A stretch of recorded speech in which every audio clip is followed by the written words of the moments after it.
Père Céleste, nous te remercions pour ce jour. Merci pour ta parole. Merci pour la puissance dans la parole. Prions Seigneur, que ta parole fasse du bien dans toutes les vies ce matin au nom de Jésus.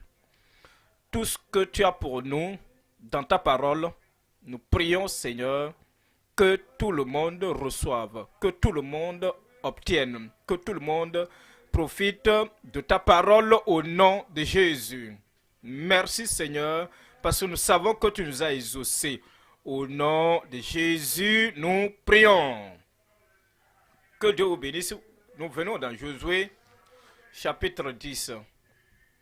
Le peuple d'Israël, les enfants d'Israël, l'armée d'Israël marchait et avançait dans la direction que Dieu avait établie, dans le chemin que Dieu lui-même avait donné pour eux, qu'ils devaient posséder toutes ces nations que le Père Céleste avait promises à Abraham, à Isaac et à Jacob, et que maintenant ces enfants de Jacob, qu'on appelle maintenant les enfants d'Israël, comme ils avançaient dans la voie tracée par Dieu pour posséder le pays, ils ont fait des progrès.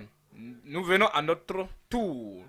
Maintenant, notre temps est arrivé que nous avons la commission de la part du Seigneur. Ce n'est pas la même commission comme au temps des enfants d'Israël. Ils devaient conquérir et nous devons convertir. Nous devons aller par tout le monde et prêcher la bonne nouvelle à toute la création. Prêcher la bonté de Dieu. Prêcher la grâce de Dieu. Prêcher l'appel de Dieu dans le royaume de Dieu. Nous devons prêcher cela à tout le monde, dans le monde entier. L'appel, comme vous le savez, c'est la grande commission. Et cependant, tout ceci a été écrit pour notre instruction. Tout ce que nous apprenons en Josué, cela a été écrit pour notre instruction, afin que nous puissions avoir l'espérance, la consolation par l'écriture et par le Saint-Esprit et la puissance du Saint-Esprit. Nous puissions aller, avancer et faire ce que le Seigneur espère de nous et apporter l'évangile à tout le monde. Alors, c'est ce que nous apprenons. Nous ne sommes pas dans le combat comme ils étaient en guerre. Nos armes ne sont pas des armes charnelles, des armes humaines. Et notre travail, œuvre, n'est pas de détruire, ce n'est pas pour intimider, ce n'est pas pour amener les gens à nous craindre, mais c'est d'amener le peuple, les gens, à prêter attention à la parole, avoir la foi qui les amène et les attire dans le royaume. Qu'apprenons aujourd'hui, nous considérons Josué chapitre 10, nous considérons le message titré « Le pouvoir illimité de la prière d'un chef de guerre invincible ». Un dirigeant, un guerrier, Josué, et vous mettez tout cela ensemble, Josué était un guerrier, un chef guerrier. Il est allé pour conquérir, il est allé pour vaincre. Et Jésus, notre Josué, a vaincu pour nous. Et il dit, parce que j'ai vaincu le monde, vous aussi, en retour, vous vaincrez. Il dit, dans toutes ces choses, nous sommes plus que vainqueurs par celui qui nous a aimés. Nous maintenant, nous devenons invincibles, des guerriers, des chefs guerriers invincibles. Quelle est notre puissance? La puissance que nous obtenons du ciel par la supplication, par la prière, par l'intercession. Ainsi, nous avons le pouvoir illimité de la prière d'un chef pour être invincible, pour être des chefs de guerre invincibles. Voyons Josué chapitre 10, verset 25. Dans Josué chapitre 10, verset 25, Josué leur dit, ne craignez point et ne vous effrayez point, fortifiez-vous et ayez du courage, car c'est ainsi que l'Éternel traitera tous vos ennemis contre lesquels vous combattez. Cela résume toutes choses. La même force que Dieu a commandé, ordonné, la force du cœur, la force de l'âme, la force dans votre esprit et la force même dans votre constitution physique. Il dit, vous êtes guerrier, vous êtes dirigeant, vous êtes un chef guerrier. Soyez fort, fortifiez-vous, fortifiez-vous et ayez du courage. Pourquoi nous devons avoir le courage? Vous voyez le verset 22, ce qu'il a dit. Il dit, quand nous avons appris cela, nos cœurs se sont abattus. Dans le chapitre 3, vous pouvez voir comment les sacrificateurs ont porté l'arche et ils ont touché le bord du Jourdain. Le Jourdain a été divisé. Cela ne devait pas nous donner le courage. Vous voyez le chapitre 4, comme ils ont placé ces pierres mémoriales. Ils ont fait sortir ces pierres de la profondeur du Jourdain et ils ont pu maintenant entasser cela, faire un monument. Cela ne devait-il pas donner le courage? Vous venez dans le chapitre 5, vous voyez le capitaine, le chef de l'armée des cieux, il était debout avec l'épée nue, il était envoyé du ciel pour se rassurer que le peuple d'Israël, les enfants d'Israël, devraient avoir la victoire. Vous voyez le chapitre 6, les murailles sont tombées et le peuple a poussé des cris. Ils ont fait des cris de victoire. Cela ne devrait-il pas nous donner le courage? Vous voyez le chapitre 7, ils ont identifié quand ils l'ont mis de côté. Le chapitre 8 nous donne la stratégie du ciel et ils ont vaincu là où ils avaient échoué avant. N'est-ce pas? Cela devait-il nous donner le courage? Nous avons le courage. Ainsi, il dit, fortifie-toi, ne crains point, ne crains point, fortifie-toi et aie un bon courage, car c'est ainsi que l'Éternel fera traitera tous vos ennemis contre lesquels vous combattez. Et ils ont vaincu dans tous ces domaines. Josué dit, cela vous dit comment nous allons continuer à vaincre. La victoire du passé nous rassure de la victoire du présent et de la victoire du temps futur. Vous avez la victoire. Nous avons la victoire. Le pouvoir illimité de la prière. Le pouvoir illimité de la prière d'un chef. Non, il n'y a aucune autre puissance dans le monde. D'autres puissances dans le monde sont limitées. Il y a un plafond au-dessus d'elles. Mais la puissance, le pouvoir de la prière, la puissance de l'intercession, la puissance de faire des pétitions devant le Seigneur, ce pouvoir est illimité. Vous voyez Moïse, le pouvoir illimité de la prière. Il a fait sortir l'eau du rocher. Il pouvait diviser la mer Rouge. La puissance illimitée de la prière, considérée, je suis, arrêtant le soleil et arrêtant la lune. Qui pouvait le faire avec une autre puissance? C'est le pouvoir illimité de la prière. Considérez David,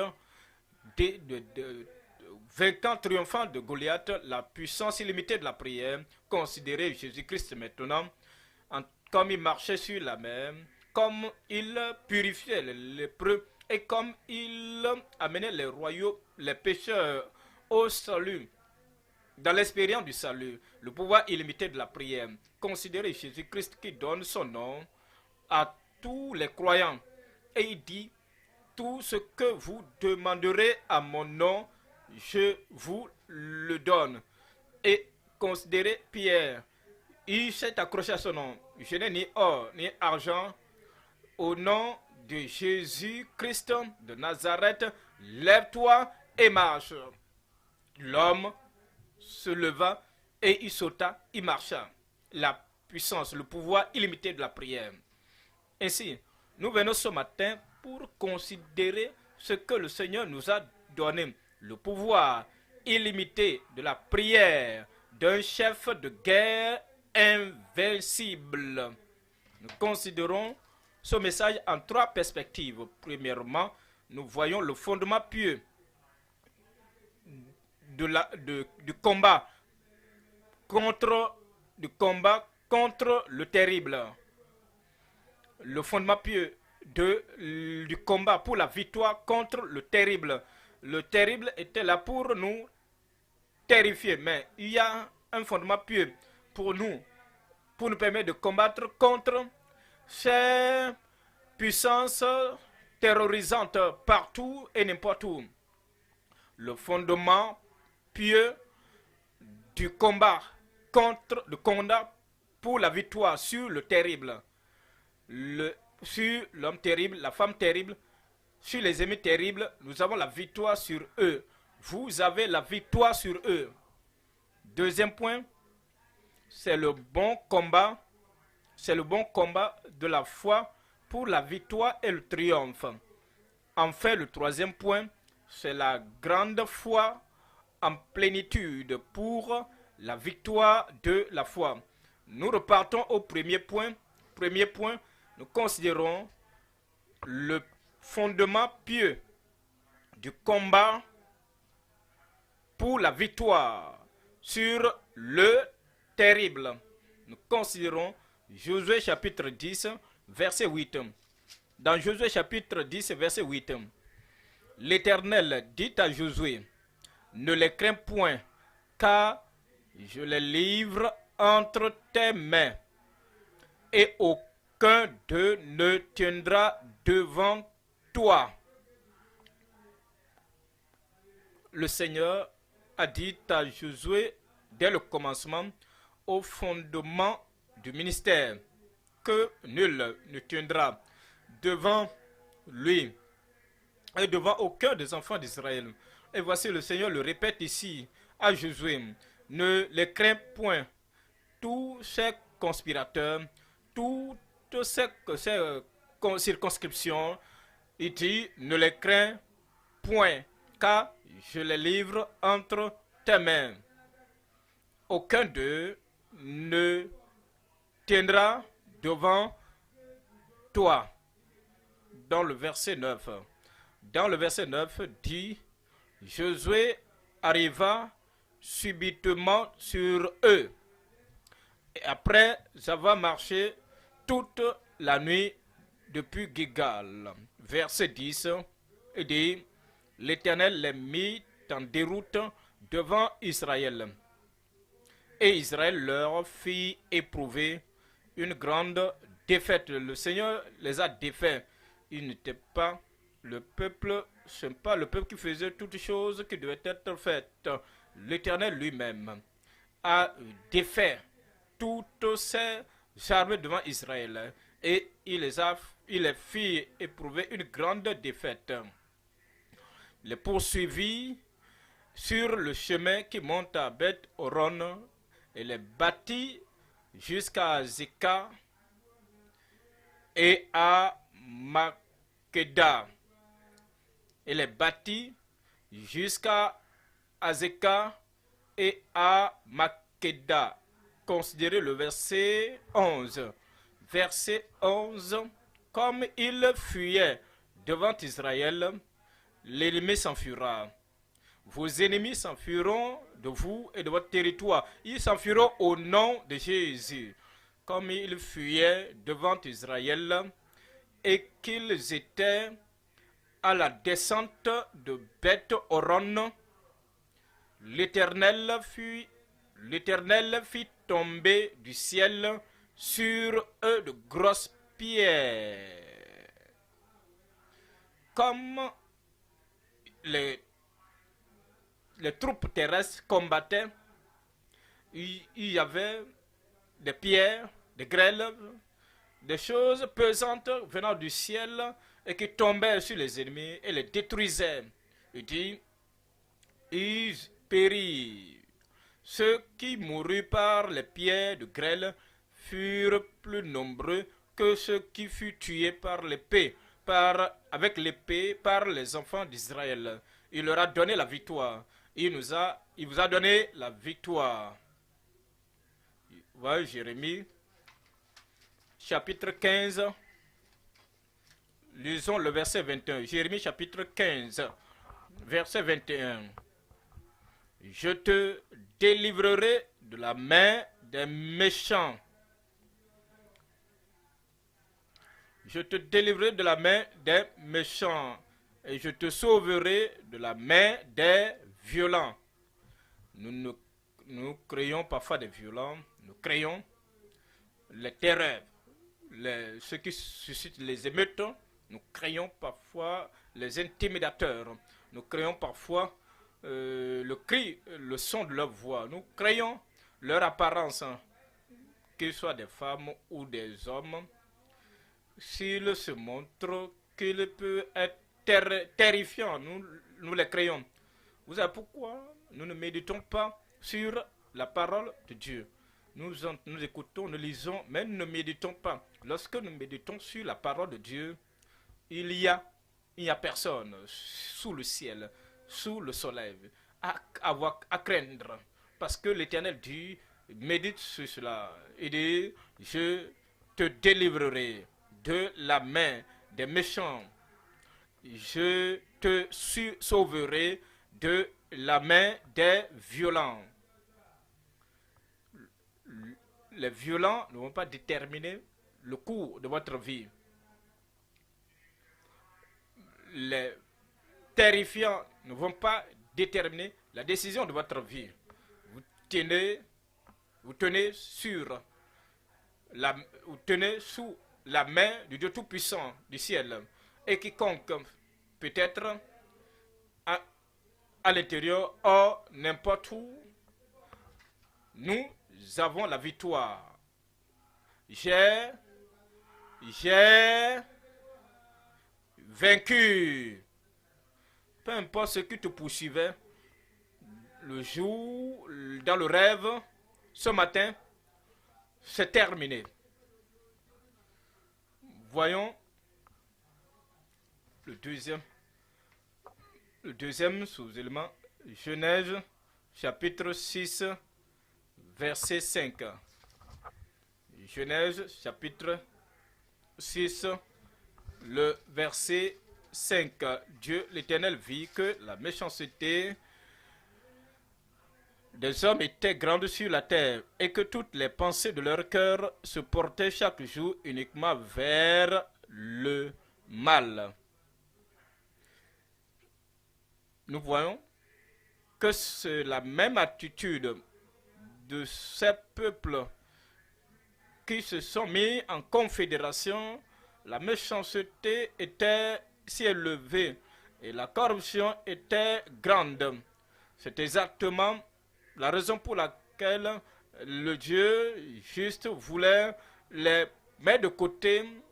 Pourquoi? Parce que Dieu, la justice de Dieu vient supplanter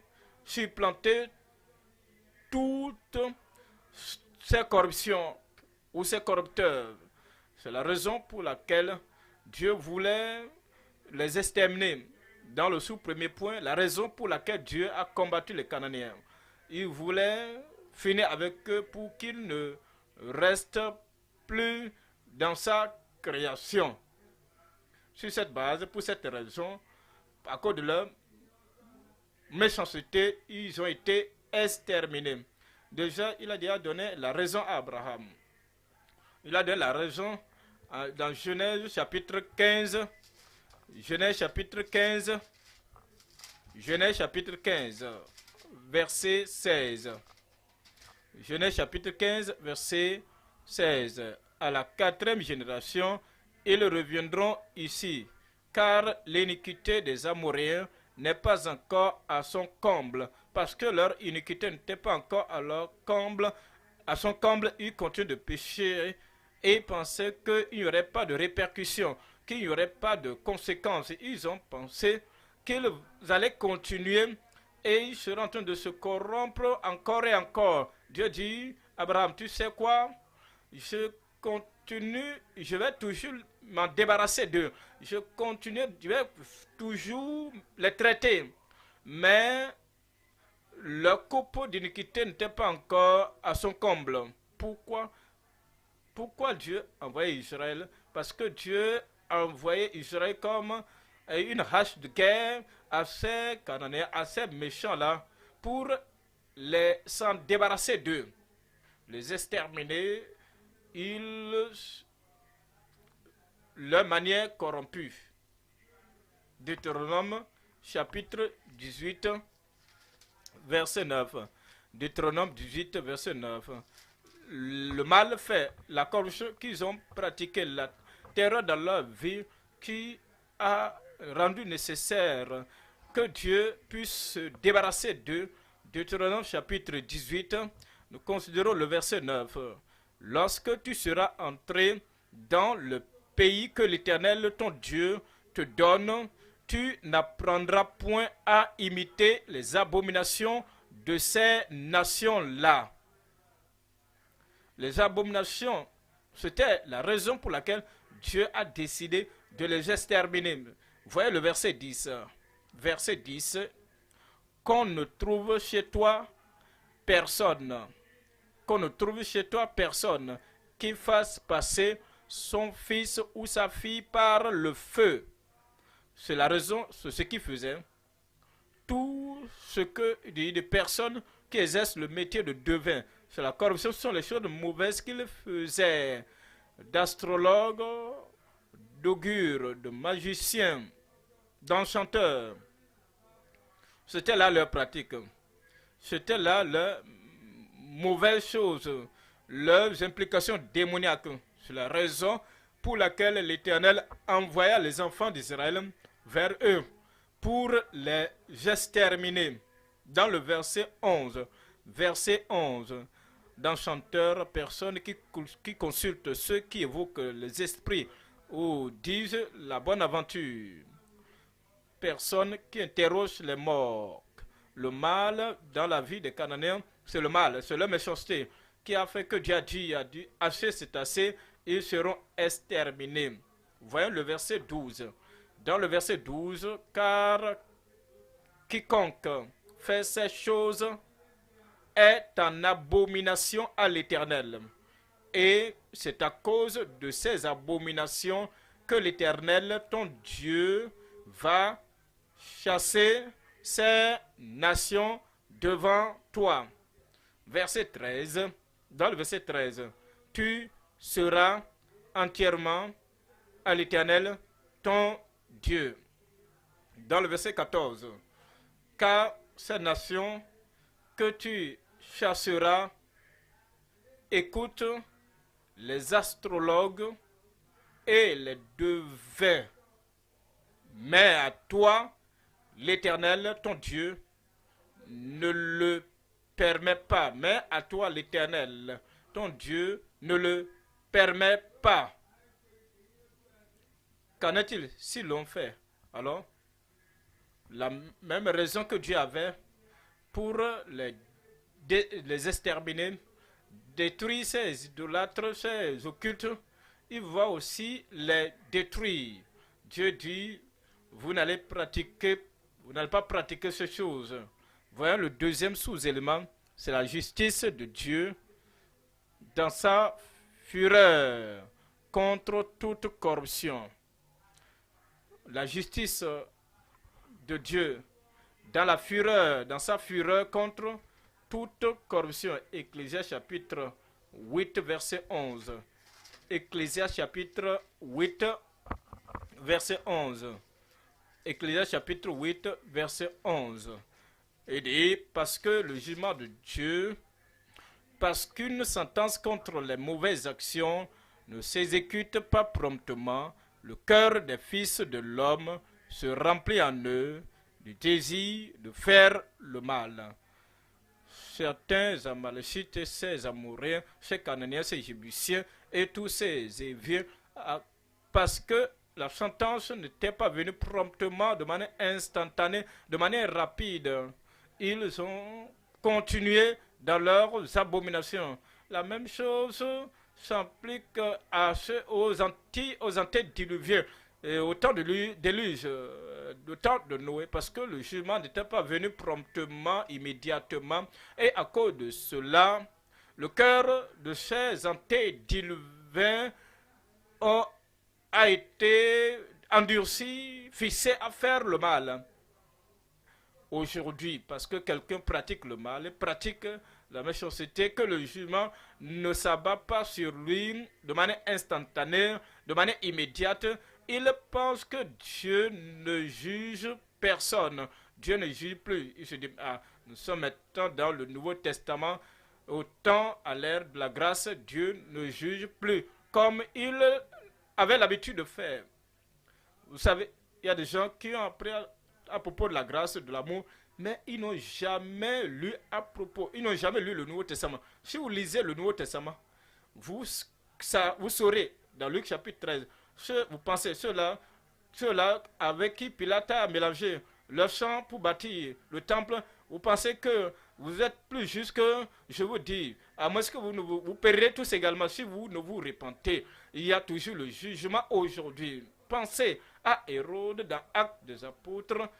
Il dit, le peuple dit, ça c'est la voix d'un Dieu. Un ange descendait et le frappait à mort et il fut dévoré par les vers. Il est mort. Il y a toujours le jugement. Même dans la nouvelle dispensation.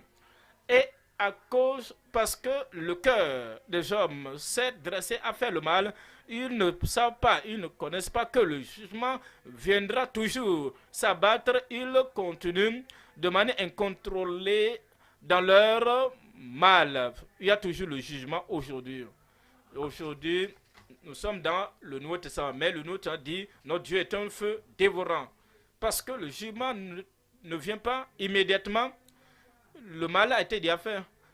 Le peuple, les gens pensent qu'ils peuvent poursuivre dans le mal. Nous voyons dans Romains chapitre 2. Romains chapitre 2, verset 5. Romains chapitre 2, verset 5. Romains chapitre 2, verset 5. Romains chapitre 2, verset 5. Mais par ton endurcissement et par ton cœur impénitent, tu t'amasses un trésor de colère pour le jour de la colère et de la manifestation du juste jugement de Dieu. Voyez le verset 6. Dans le verset 6, qui rendra, Nouveau Testament, qui rendra, oui, la nouvelle dispensation de la grâce, qui rendra à chacun selon ses œuvres. Il y a toujours le jugement. Lorsque l'Éternel vit que la coupe de l'iniquité des Amoréens était maintenant pleine, il envoyait le jugement. Maintenant, voici, lorsque la coupe de quelqu'un devient pleine, Dieu envoie toujours le jugement. Voyez le verset 7. Dans le verset 7, réservant la vie éternelle à ceux qui, par la persévérance à bien faire, cherche l'honneur, la gloire et l'immortalité. Verset 8. Mais l'irritation, il y a l'irritation, oui, mais à eux, ceux qui sont défiants, mais à ceux-là qui sont désobéissants, mais à ceux qui sont des contestataires, mais l'irritation, la colère, à ceux qui par l'esprit de dispute sont rebelles. Dans notre dispensation, dans le Nouveau Testament, voyez, dit, il y aura quoi? Il y aura de l'indignation et la colère de Dieu. Verset 9. Dans le verset 9, tribulation et angoisse sur toute âme d'homme qui fait le mal. Sans exception, sur toute âme d'homme qui fait le mal. Sur le juif premièrement, puis sur le grec. Il poursuit dans le verset 10.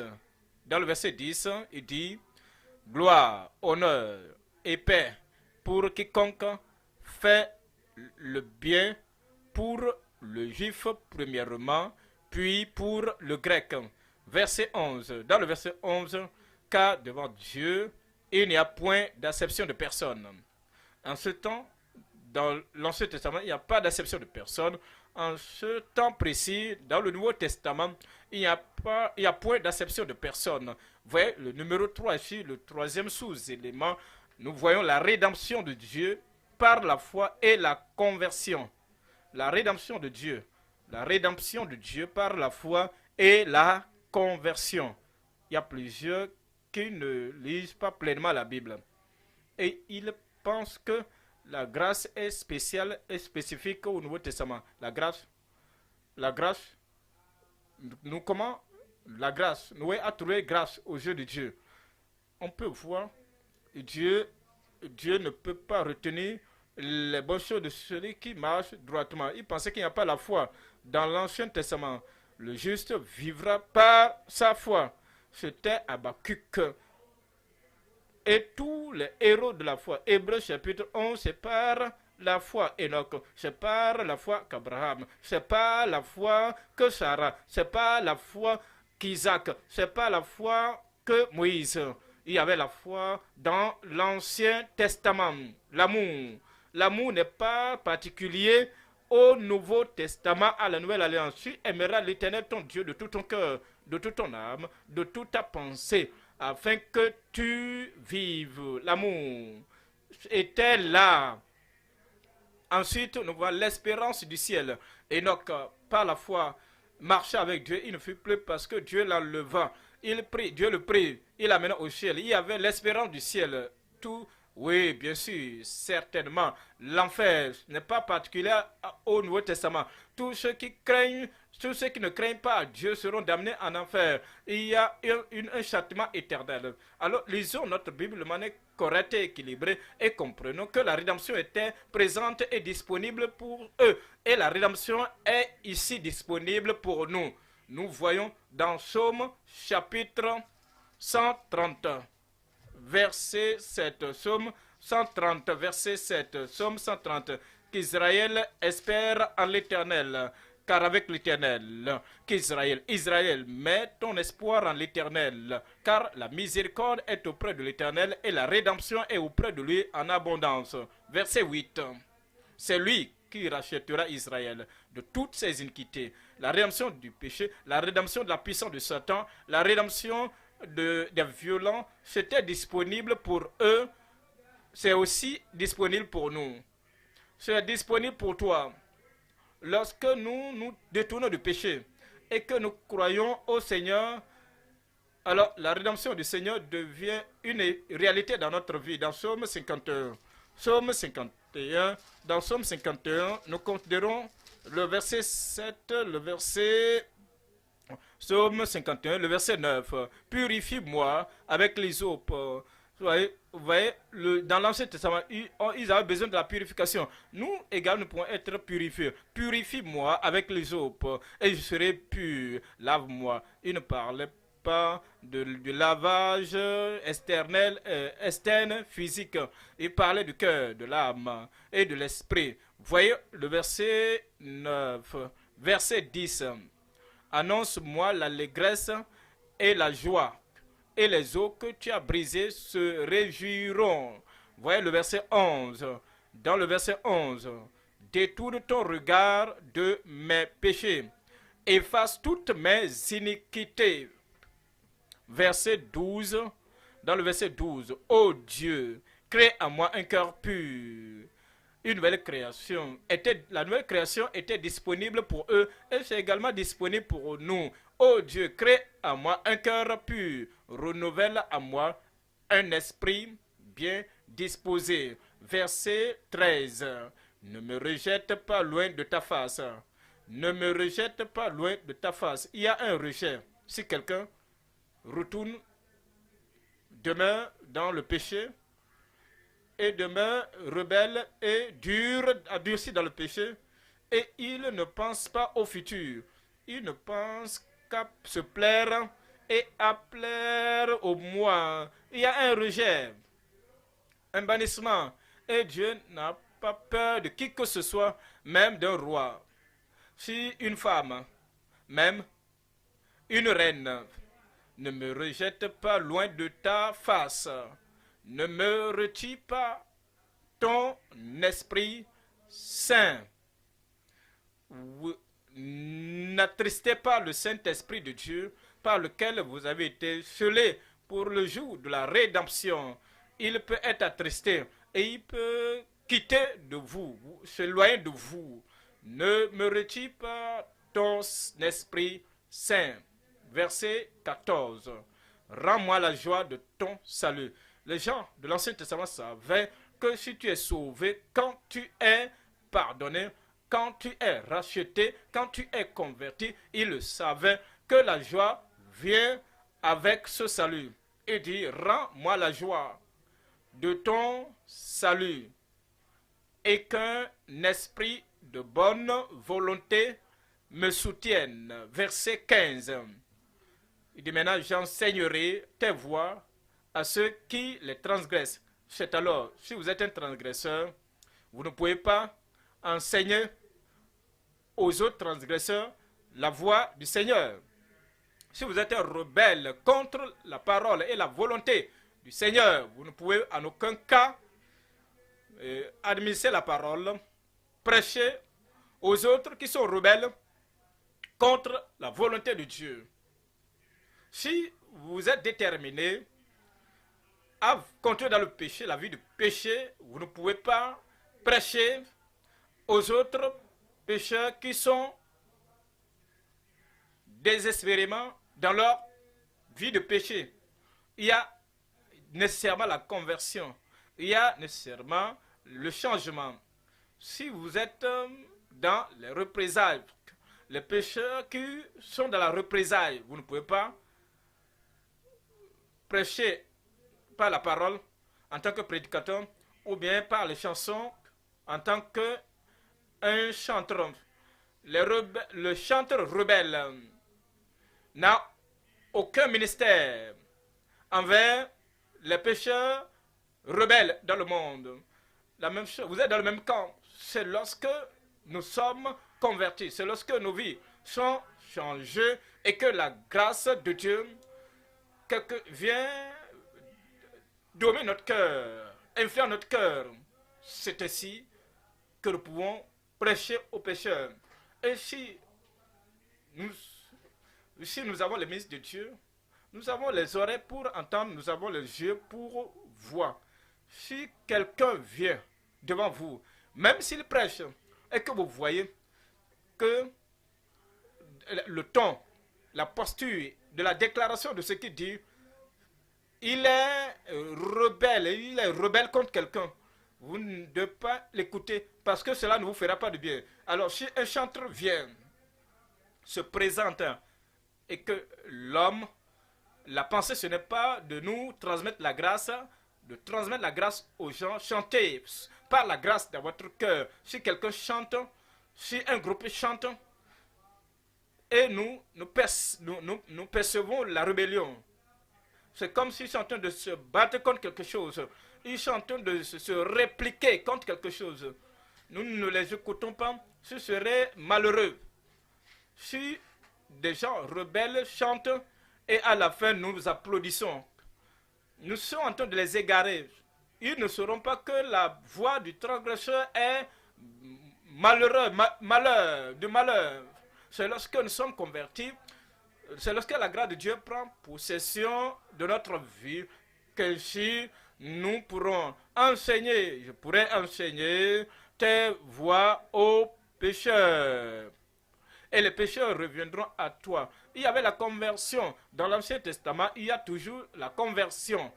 Vous voyez, à moins que vous ne vous repentiez et que vous devez nous convertissiez, que vous devenez comme des petits enfants, vous n'hériterez pas le royaume de Dieu.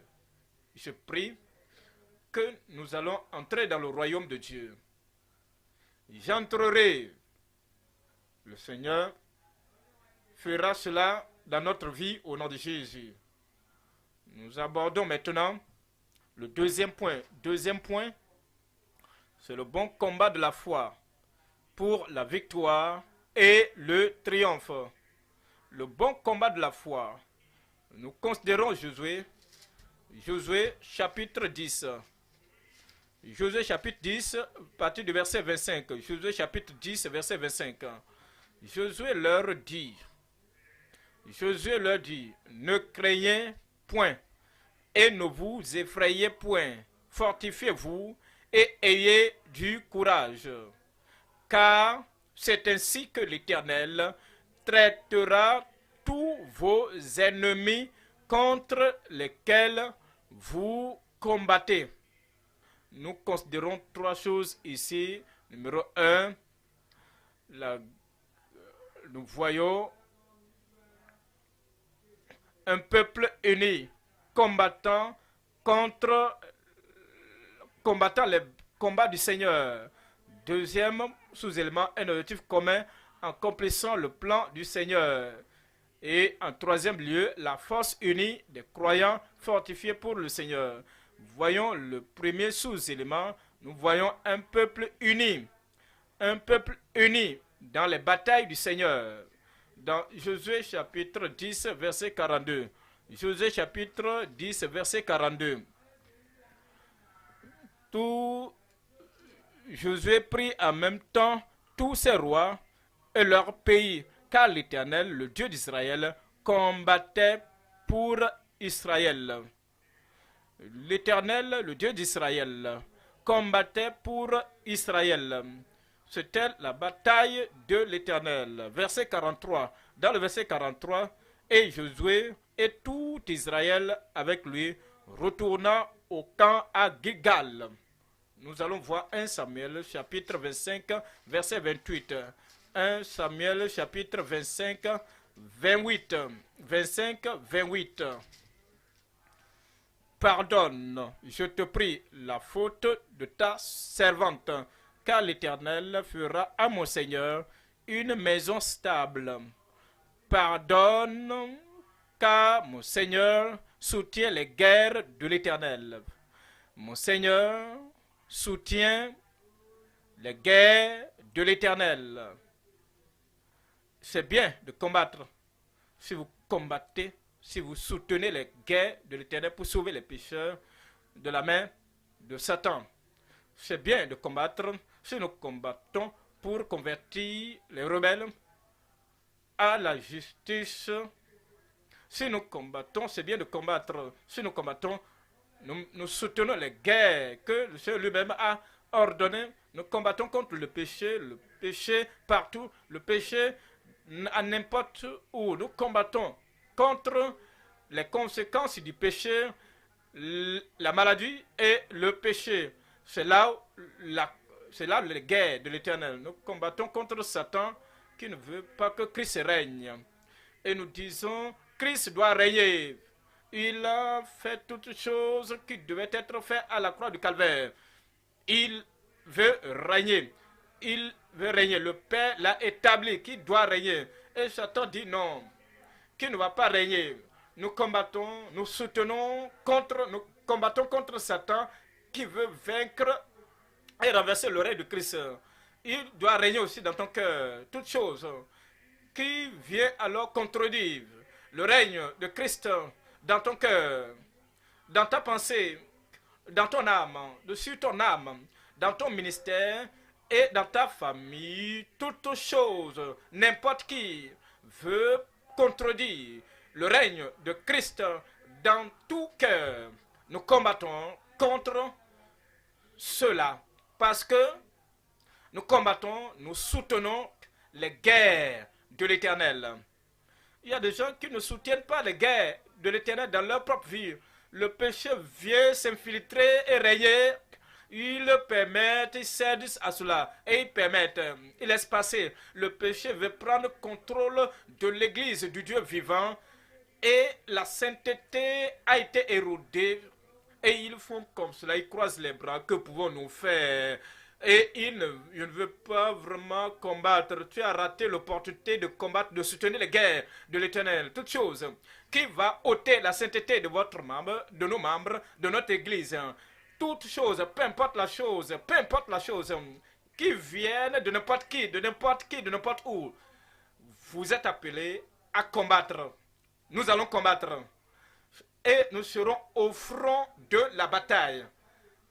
vont-ils attaquer? Qu'ils attaquent.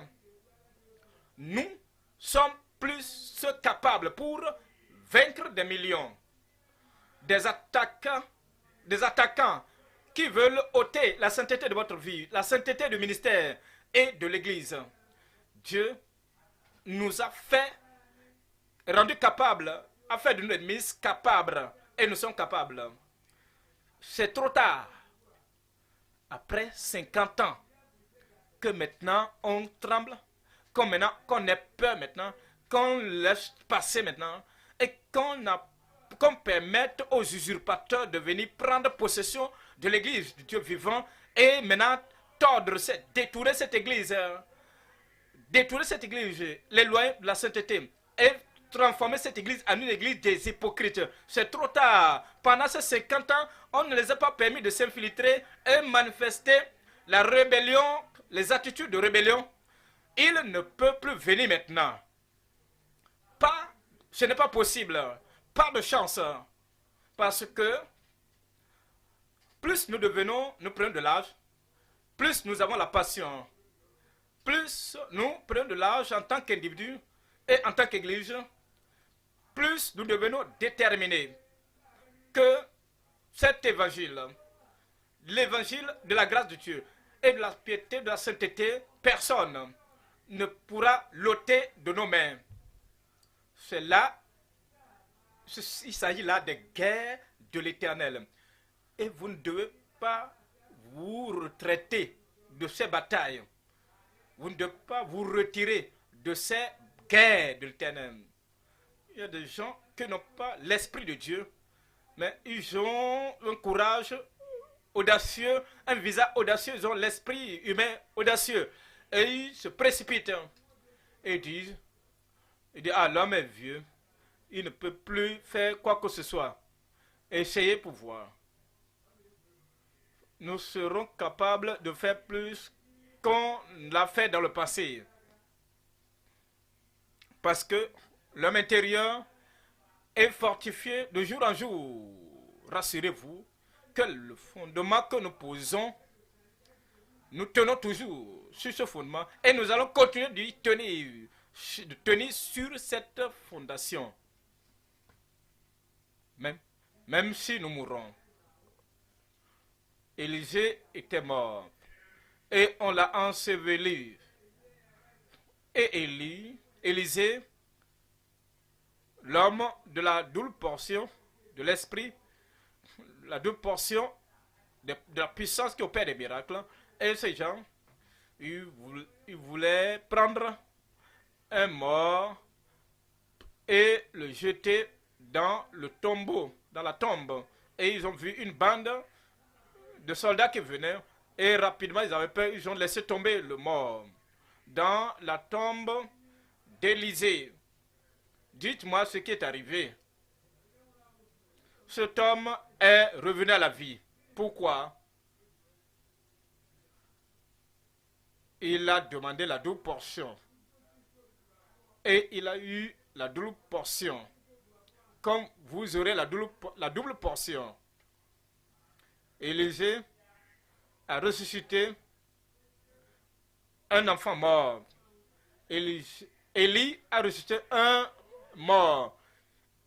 Élie, en son temps, il a ressuscité un mort. Ça fait 1, ce n'est plus encore double.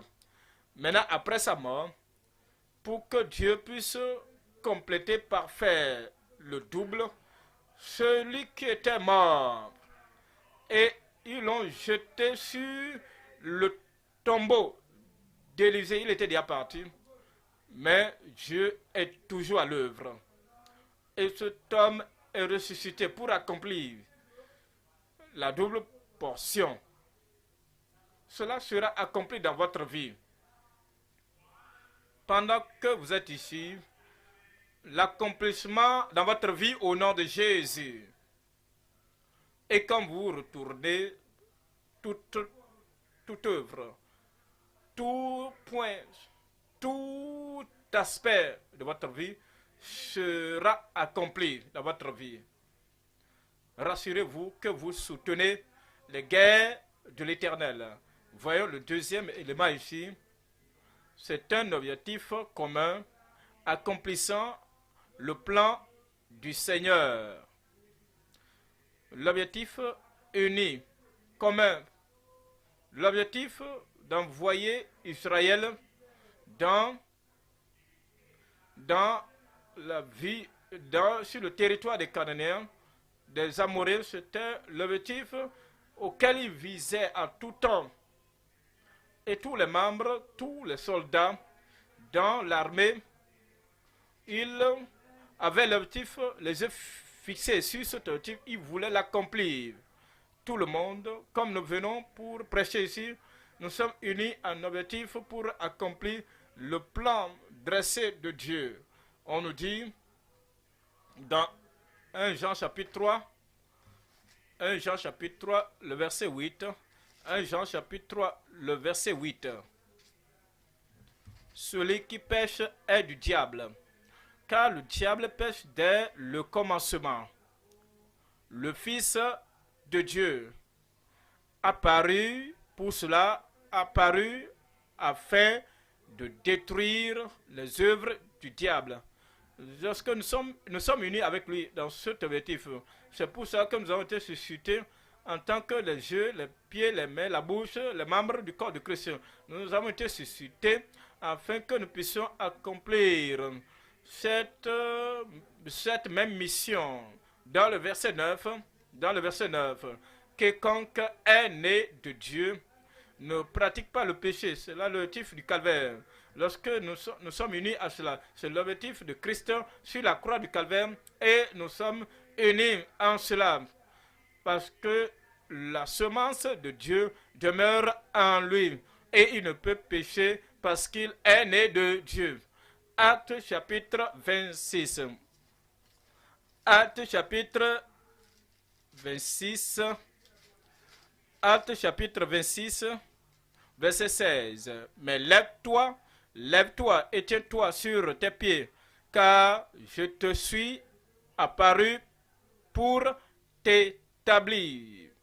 Car je te suis apparu pour, que ce soit Paul, Pierre, Jacques ou Jean, rappelle-toi que voici l'objectif. Pourquoi prêches-tu pour cet objectif? Pourquoi prêches-tu? Pourquoi donnes-tu la parole? Pourquoi chantes-tu? C'est pour ce but. Pourquoi remplis-tu, occupes-tu une position dans la maison de la foi? C'est pour ce but. Il dit, mais lève-toi et tiens-toi sur tes pieds, car je te suis apparu pour t'établir ministre et témoin des choses que tu as vues et de celles pour lesquelles je t'apparaîtrai. Verset 17. Dans le verset 17, je t'ai choisi du milieu de ce peuple et du milieu des païens vers qui je t'envoie. Verset 18, voici l'objectif, afin que tu leur ouvres les yeux pour qu'ils passent des ténèbres à la lumière. Voici l'objectif, c'est là l'objectif. L'objectif est de la puissance de Satan à Dieu pour qu'ils reçoivent par la foi en moi le pardon des péchés et l'héritage avec les sanctifiés. Par la foi. Verset 19. En conséquence, roi Agrippa, je n'ai point résisté à la vision céleste. Vous voyez, le troisième sous-élément, c'est la force unie des croyants fortifiés pour le Seigneur. La force unie des croyants fortifiés pour le Seigneur. Il nous fortifie. Il nous renforce. Et dans l'unité avec les autres qui sont allés devant nous, qui nous ont dévancés, dans l'unité avec ceux qui sont encore vivants avec nous. Et nous servons le Seigneur pour manifester sa puissance. Il dit dans Josué chapitre 10, verset 25, Josué chapitre 10, verset 25, Josué 10, 25, il a dit à tous les autres guerriers, tous les autres combattants, qui combattaient, qui menaient la guerre avec lui, Jésus leur dit, ne craignez point. Il communiquait son intrépidité personnelle dans leur cœur. Parce que Josué, à cause de la grâce et la puissance et la force de l'Esprit de Dieu sur lui, il était affranchi de la peur et il communiquait cette intrépidité aux autres déjà guerriers. Et il dit, le même Dieu qui vit à moi est avec vous. La même puissance que j'ai, à laquelle j'ai accès, vous aussi, vous avez accès à la même puissance.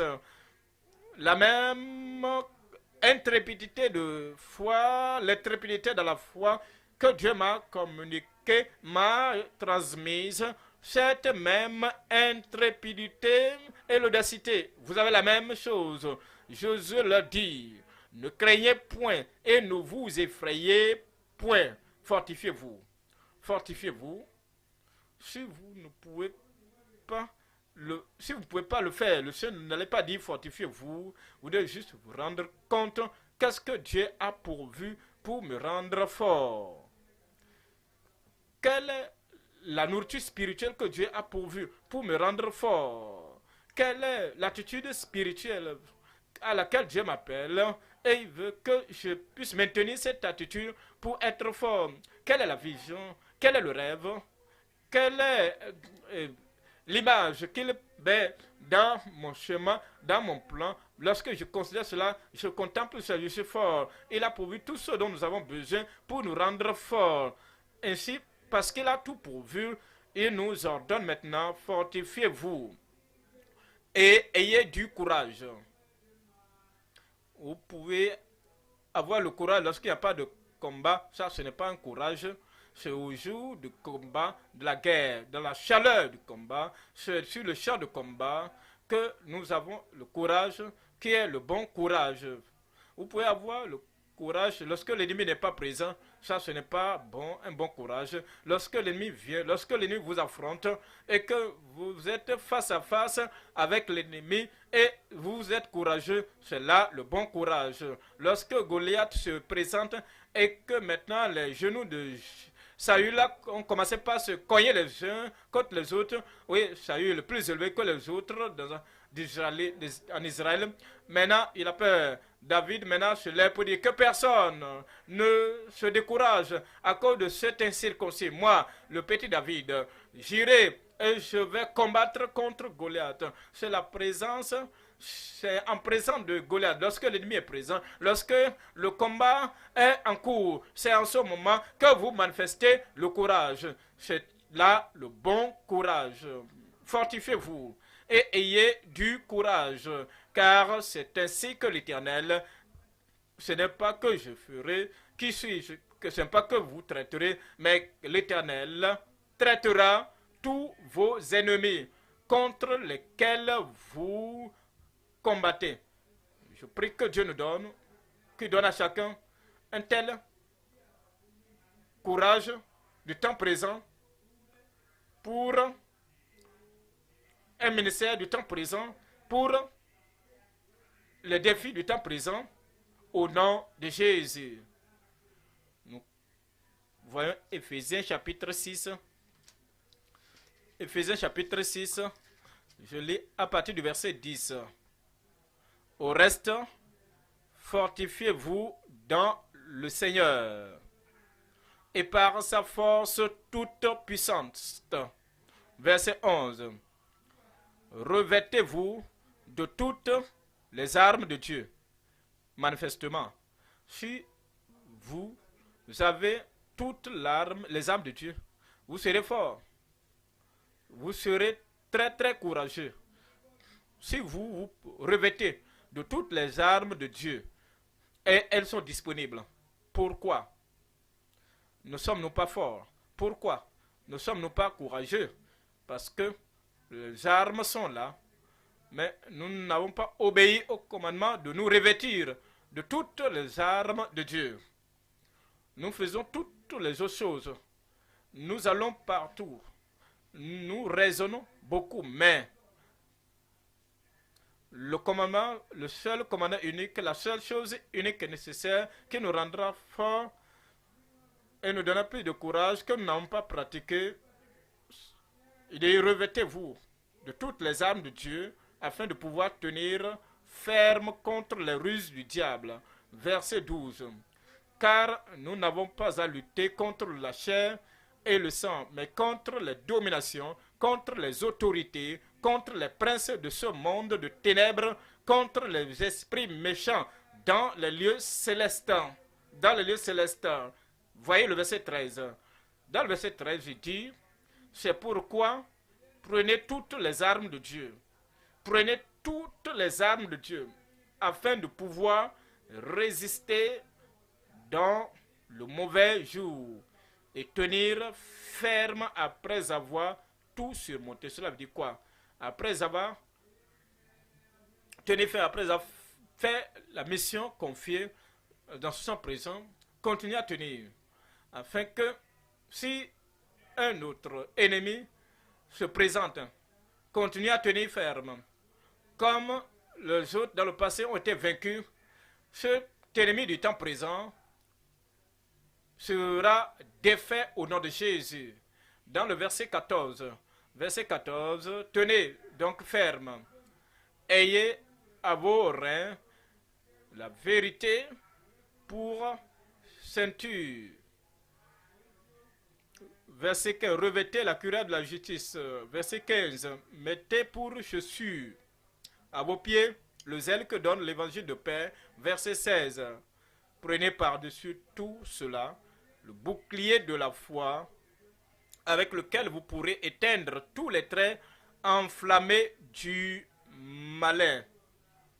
Verset 17, il dit, prenez aussi le casque du salut et l'épée de l'esprit, qui est la parole de Dieu. Verset 18. Faites en tout temps par l'esprit, toutes sortes de prières. Ne vous inquiétez jamais, ne vous effrayez jamais, ne vous mettez pas dans l'anxiété. Toutes ces choses qui vous rendront anxieux, priez par rapport à cela. Les choses qui vous rendront inquiets, priez à propos. Les intimidations des violents qui vous amènent à être anxieux, priez à ce propos, parce que c'est ce que nous devons faire. Nous sommes supposés toujours prier en tout temps. Priez, faites en tout temps par l'esprit toutes sortes de prières et de supplications. Veillez à cela avec une entière persévérance et priez pour tous les saints. Et il exaucera toutes nos prières. Il exaucera en particulier tes prières au nom de Jésus. Nous abordons le troisième point. La grande foi en plénitude pour la victoire de la foi. Trois choses à considérer. Premièrement, nous voyons la grande foi qui reçoit et considère comme accomplie.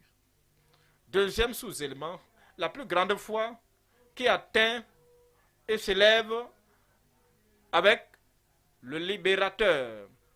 Troisième sous-élément, la très grande foi qui règne sur les dominations. Voyons la foi la plus grande qui règne sur les dominations. Premier point, la grande foi qui reçoit est considérée comme accomplie. Voyons Matthieu chapitre 8, verset 8. Matthieu chapitre 8, verset 8. Le centenier répondit, Seigneur, je ne suis pas digne que tu entres sous mon toit, mais dis seulement un mot, et mon serviteur sera guéri. Dis seulement un mot, et mon serviteur sera guéri. Il nous dit dans le verset 9, car moi qui suis soumis à des supérieurs, j'ai des soldats sous mes ordres. Et je dis à l'un, va, et il va. À l'autre, viens, Et il vient. Et à mon serviteur, fais cela. Et il le fait. Il dit, je connais l'autorité et j'utilise l'autorité. Pour les soldats qui sont sous mes ordres, je parle, je dis un mot. Et ils accomplissent le mot. Toutes les maladies, toutes les infirmités, tous les démons, tous les esprits, tous les défis, toutes les circonstances, toutes les situations sont sous ta puissance. Comme les soldats sont sous mon autorité. Parle. Dis seulement, parle à la maladie. Parle aux infirmités. Parle aux démons. Parle. Parle aux situations. Parle à toutes les circonstances. Comme à ces soldats obéissent, m'obéissent, toutes choses vont obéir. Il dit, dans le verset 10,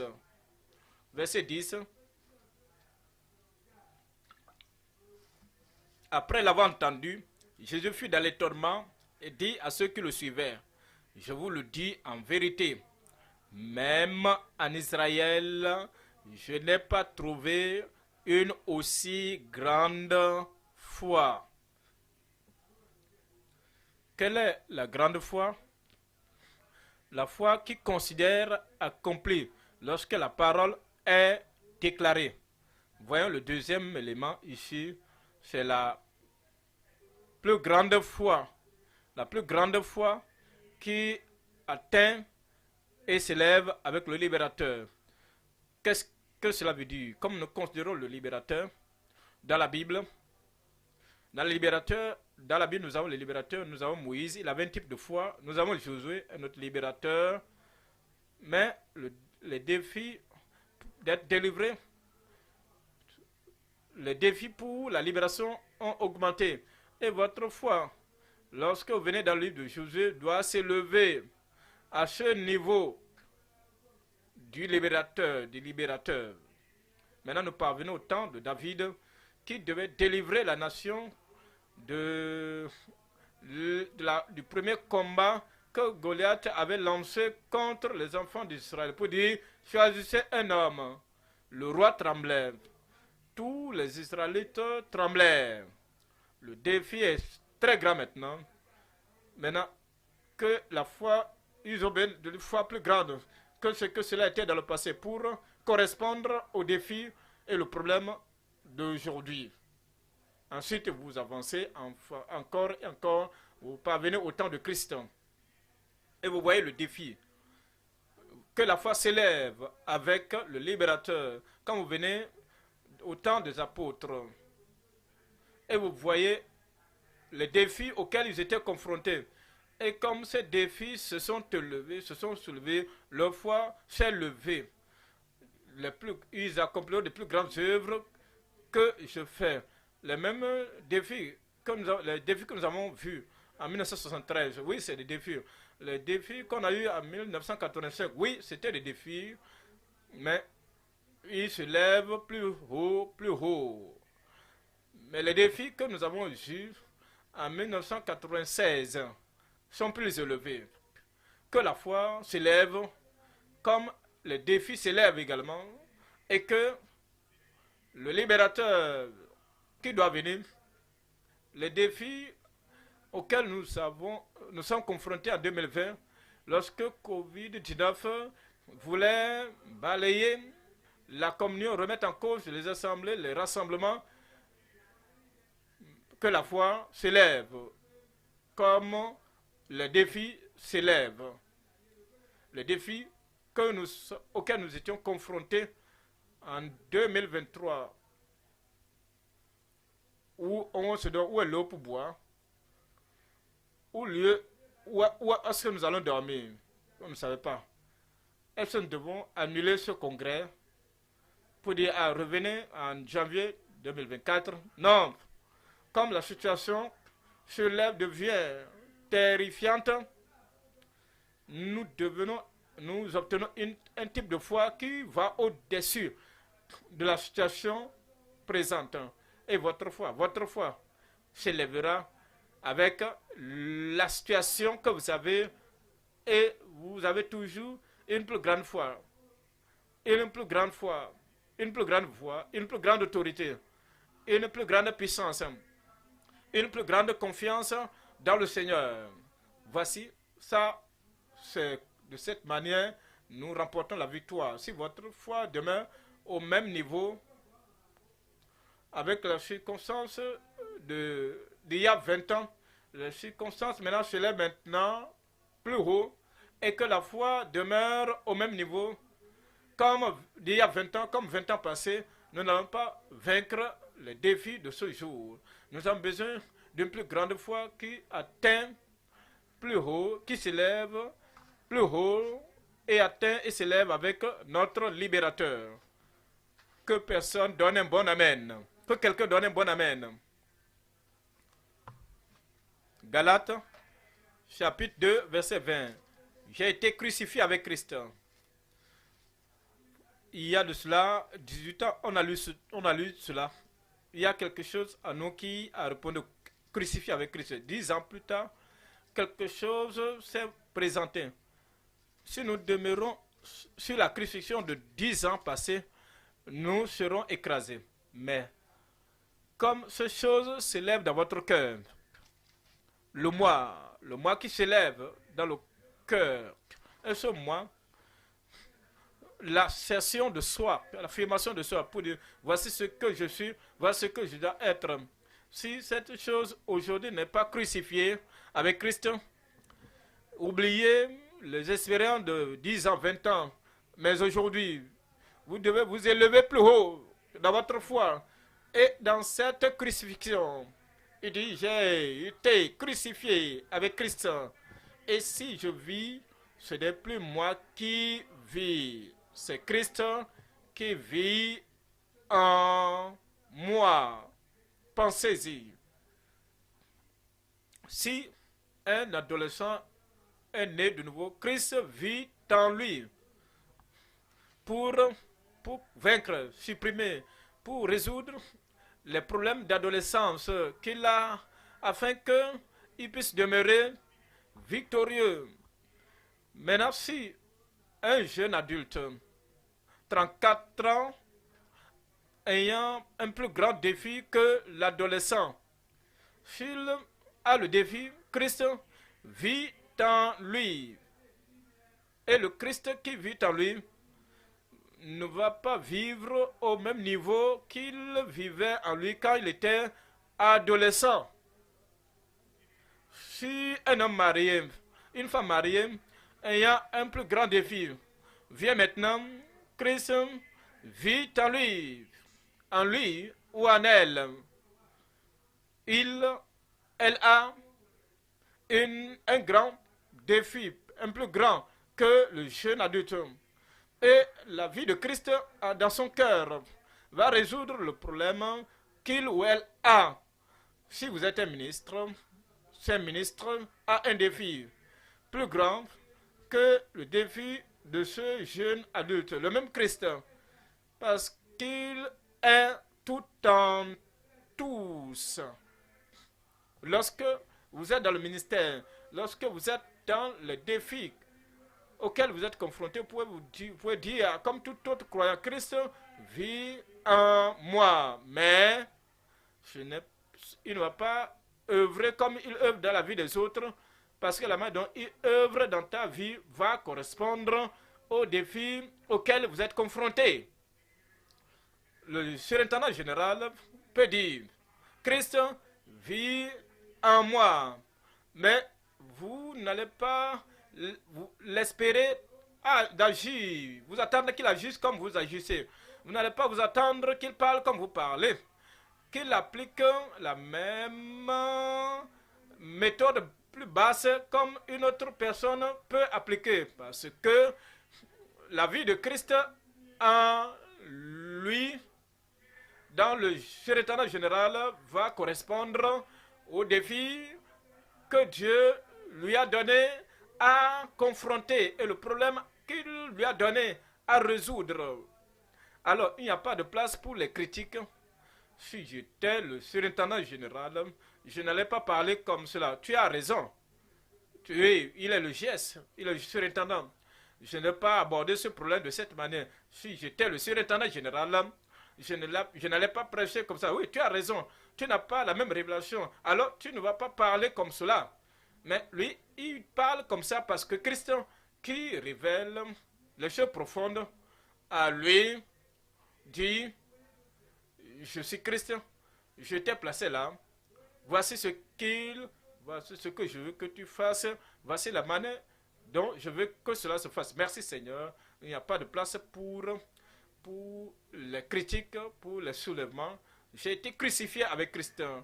Si je vis, ce n'est plus moi qui vis, c'est Christ qui vit en moi.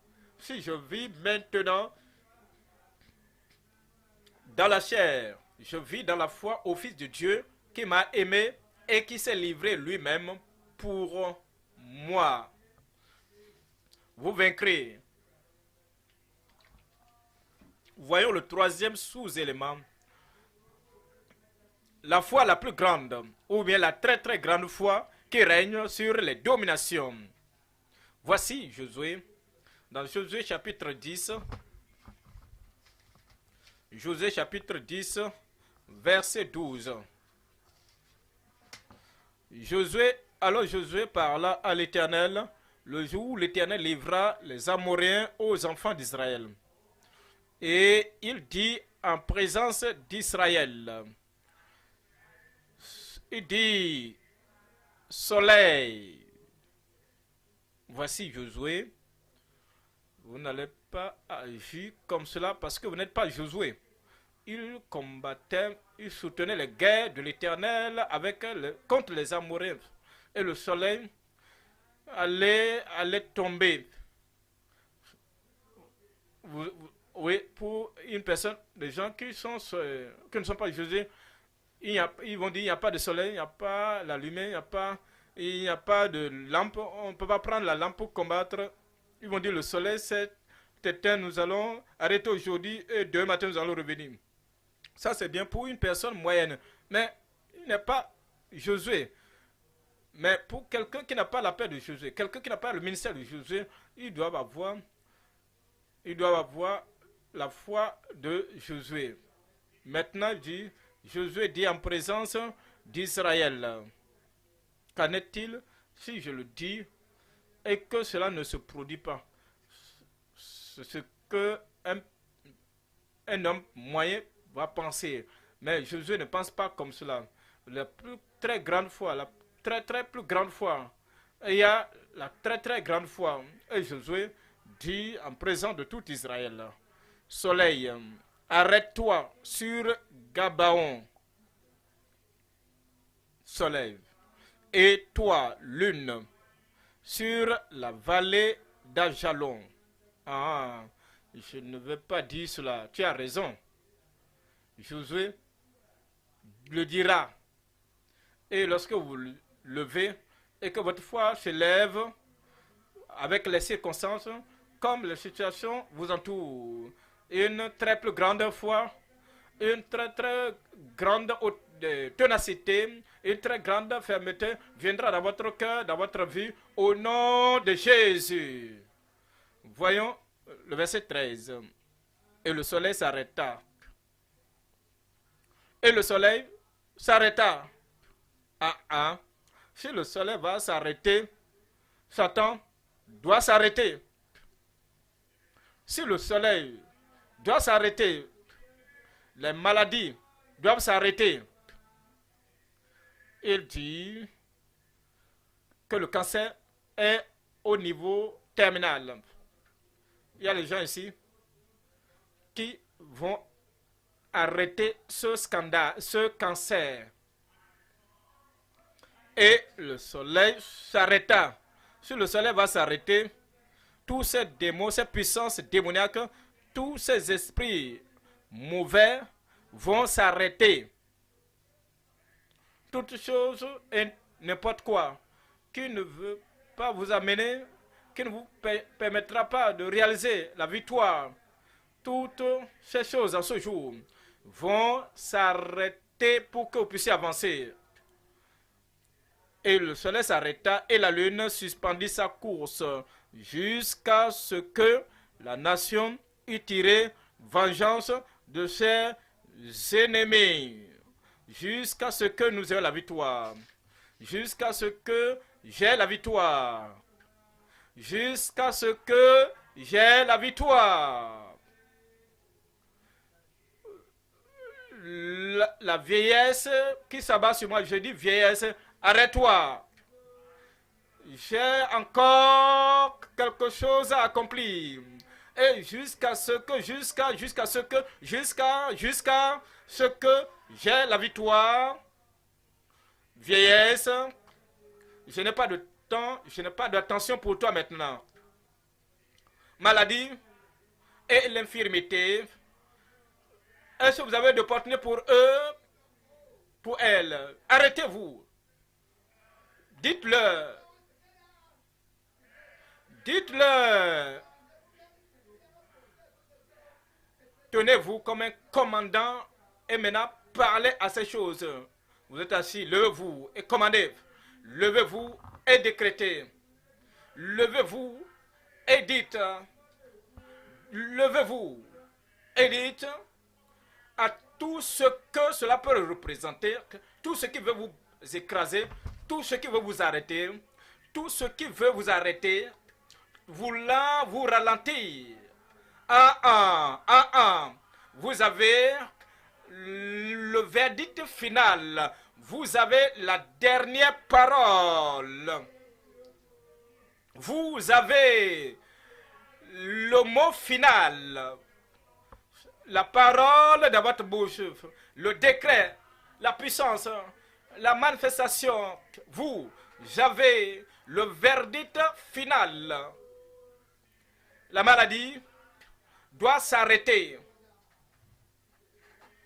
La situation doit s'arrêter.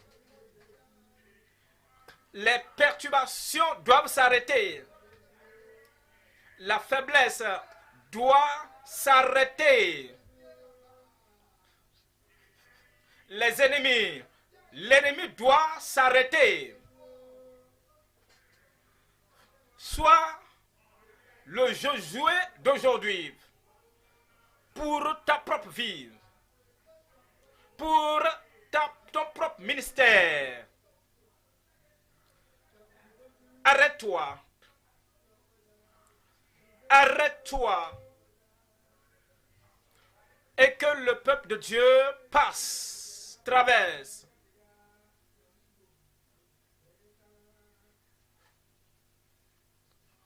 Soleil, arrête-toi. Lune, sois suspendu. Maladie, arrête-toi.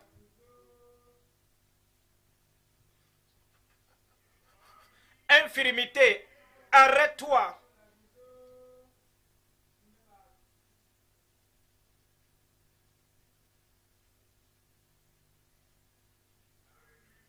Et la faiblesse du vieillage, arrête-toi.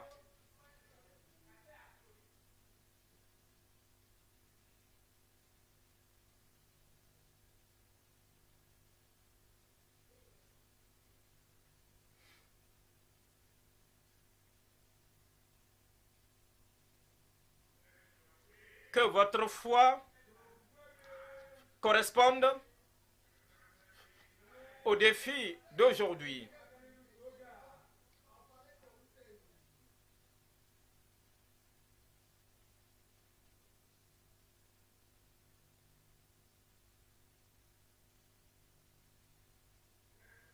Que votre foi corresponde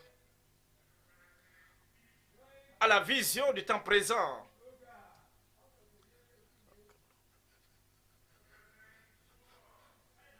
À la concentration du temps présent.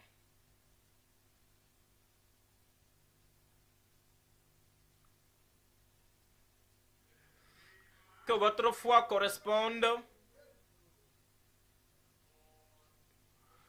à la marche en avant.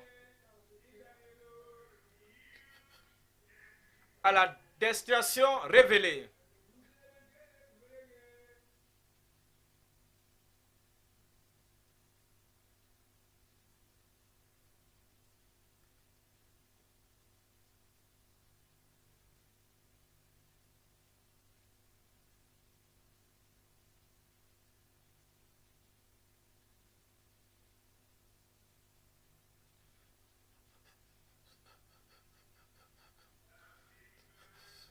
ce démon, cet esprit doit s'arrêter.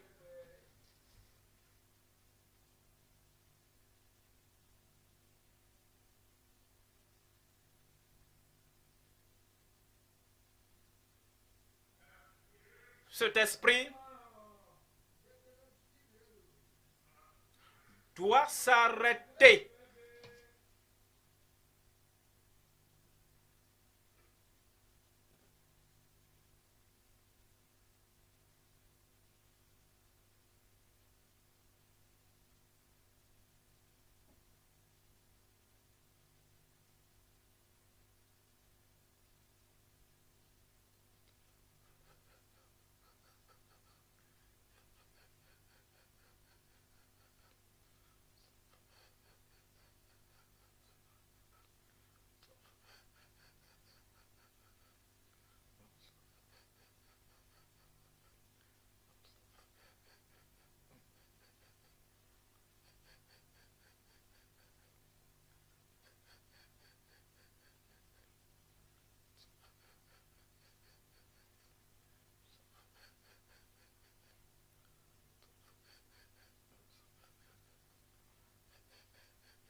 Au nom de Jésus, nous prions.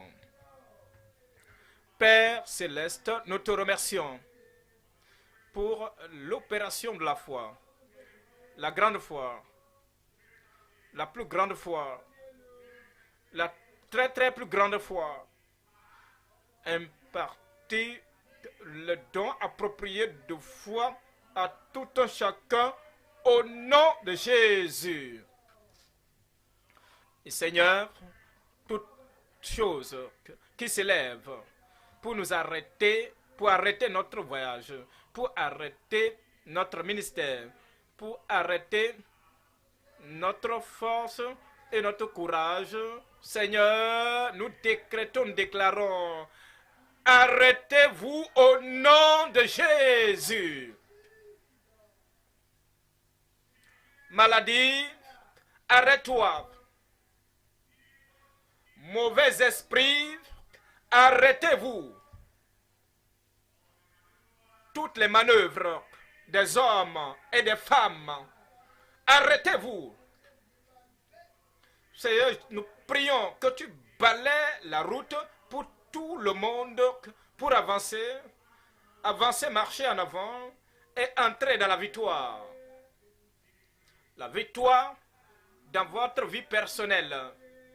La victoire dans votre santé.